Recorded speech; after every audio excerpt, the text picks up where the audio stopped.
Alhamdulillah tahun ini kita ni diberi kesempatan untuk bersama lagi di bulan Ramadan tahun ini.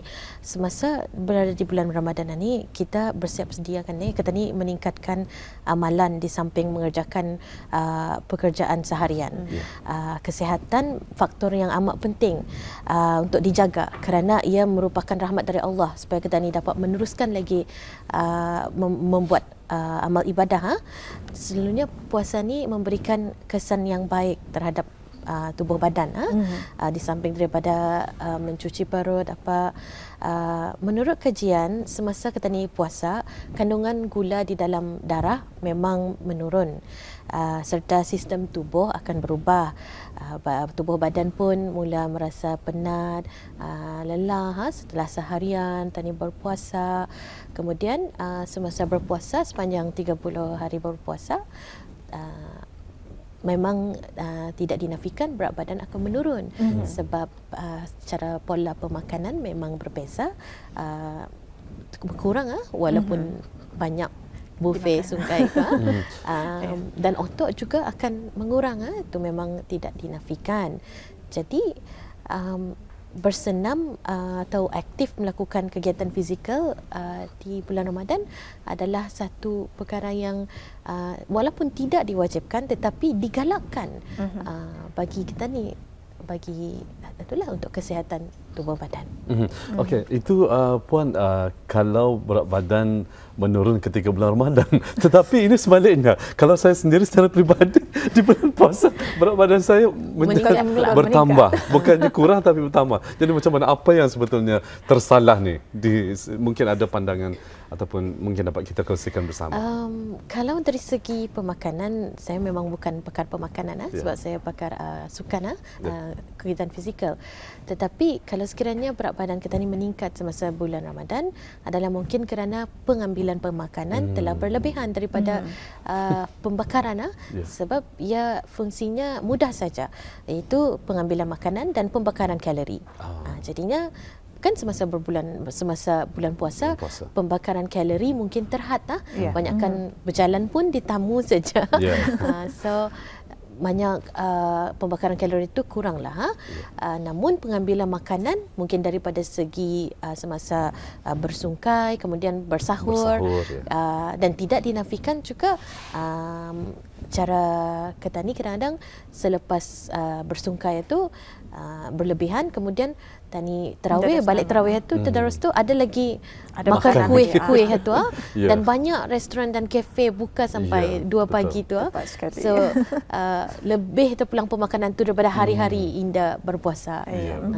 Jadi di bulan Ramadan ini bolehkah kita melakukan senaman? Tidak diwajibkan tetapi sangat digalakkan.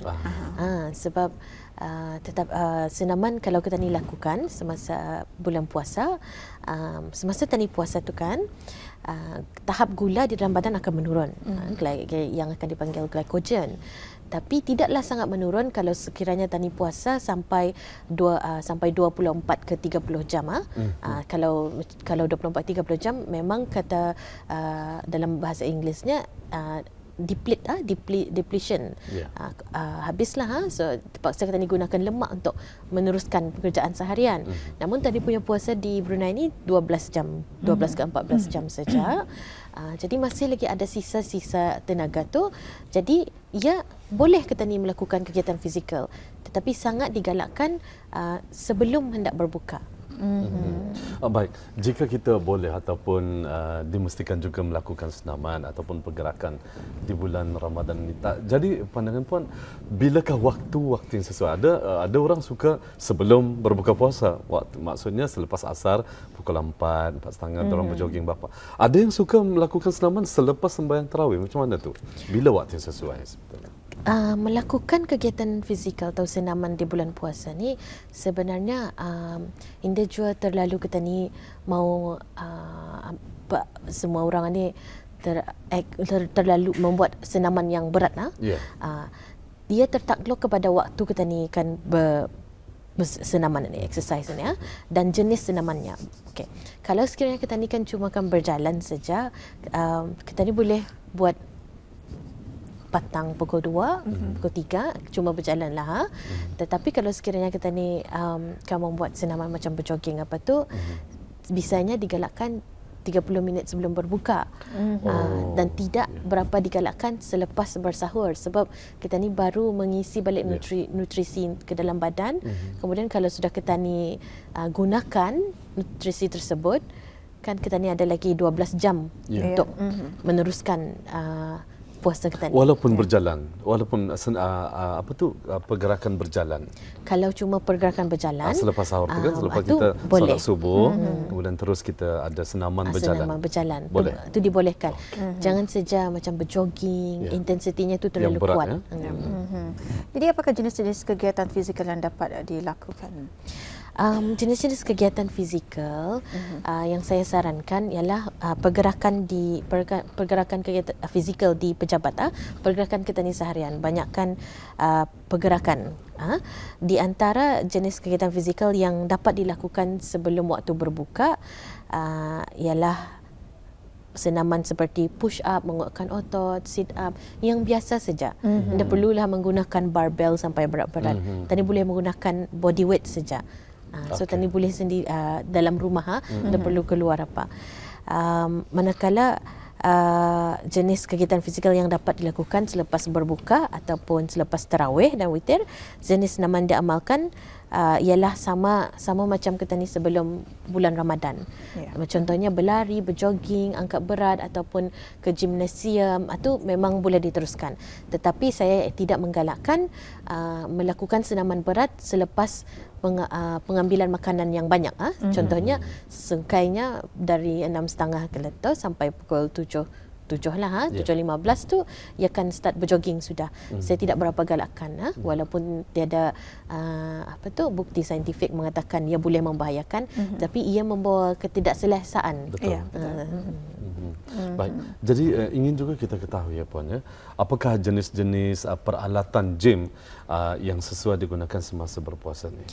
Memang ada banyak peralatan gym di gimnasium. Contohnya treadmill ialah pakai berjogging jogging dan berjalan, rowing machine, basikal.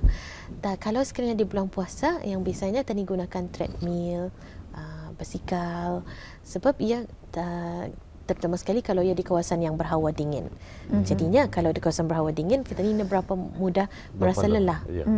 Dekat leher lah. Betul. Kemudian ataupun stationary bike ataupun basikal, sebab ia memberikan kesan senaman kardiovaskular, menguatkan jantung dan membakar kalori lemak. Ia sesuailah untuk pembakaran kalori dengan selamat. Jadi selain daripada itu, bolehkah melakukan senaman bina otot semasa di bulan Ramadan ini? Semasa seperti yang saya katakan tadi, semasa berpuasa, saiz otot kita ni akan mengurang. Jadinya mengurang atau melembik. Jadinya melakukan senaman menguatkan otot atau weight training, ia banyak faedah. Tetapi kalau macam tadi kan angkat macam berat, kalau sekiranya 20 kg macam squatting itu yang berat-berat itu, saya tidak berapa menggalakkan sebelum berbuka. Sebab badan kita ni ada nutrisi. Jadi kan untuk muscle ni, untuk ia jadi, ia memerlukan protein. Muscle ni makanannya protein. Jadi untuk ia jadi, ia perlukan nutrisi itu, dan baru ia boleh jadi. Kemudian kalau sekiranya nutrisi tadi dah mencukupi, so kita ni cuma too much stres arah masalah tu saja. Jadi ia boleh membebankan masalah tu. Dan banyak kalau tadi lepas exercise muscle kita ni tu akan koyak-koyak, lama lagi kan ia pulih balik. Bisanya dilakukan selepas tarawih, betul. Selepas tarawih. Itulah yang bisa dilakukan. Okey, saya secara peribadi Puan berpendapat ataupun berpandangan begini. Kalau pagi kita ni jogging kan, ataupun backwalk atau sebagainya, yang kita ni hirup adalah oksigen yang dihasilkan daripada tumbuh-tumbuhan. Tetapi kalau malam sebaliknya nitrogen Jadi macam mana? Saya mendapat info tersebut daripada rakan-rakan. Saya agak keliru dan mungkin dapat puan jelaskan kedudukannya sebenarnya macam mana. Kata mereka kalau kita bersenaman, berjoging di waktu malam, bahaya yang kita sedut itu adalah racun. Jadi macam mana ni kedudukannya? Mungkin dapat kita kongsikan bersama dengan penonton sekalian. Nitrogen tu mungkin kalau kita ni berjoging di tempat tu kali terbuka, banyak kereta kali. Ya. Jadi bukan saja nitrogen tu, karbon monoksida untuk kita ni hidup. Tapi kalau kita ni macam di kawasan stadium tu kan, ada kawasan yang bukan tempat laluan kereta. Jadi tidak ada apa-apa tu. Selamat. Jadi kita ni menghirup oksigen, kemudian kita ni keluarkan karbon dioksida.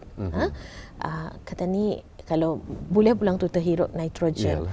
Tapi tu kira macam karbon monoksida lah, tapi membahayakan pulang tu.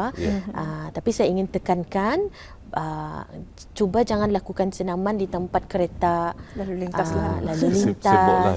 ataupun tempat orang merokok apa tu. Itu memang pulang tu tani hidup, memang mensesakkan nafas, sebab untuk supaya jantung berfungsi dengan baik, tani perlukan oksigen dan udara yang segar. Jadi memang boleh lah ya. Memang macam boleh. Pukul 9 malam, 10 malam boleh. Boleh. Kalau sebenarnya senaman memang tiada hadnya.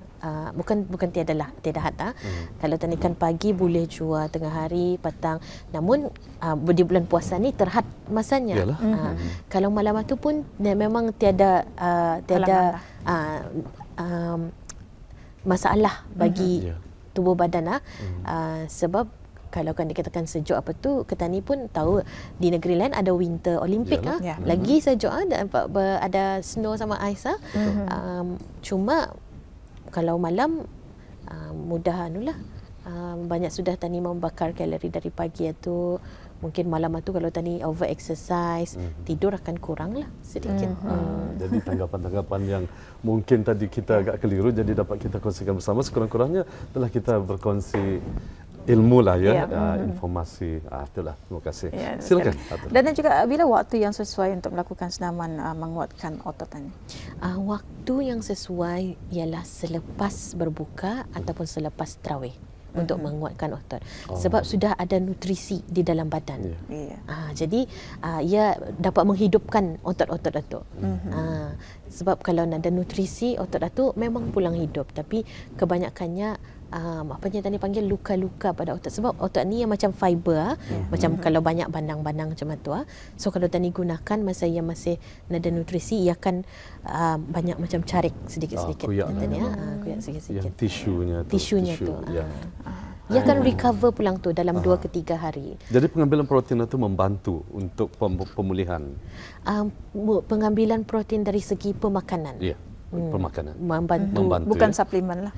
Sebaiknya tidak mengambil suplemen, tapi jadi secara alami lah. Secara alami lebih sesuai, sebab untuk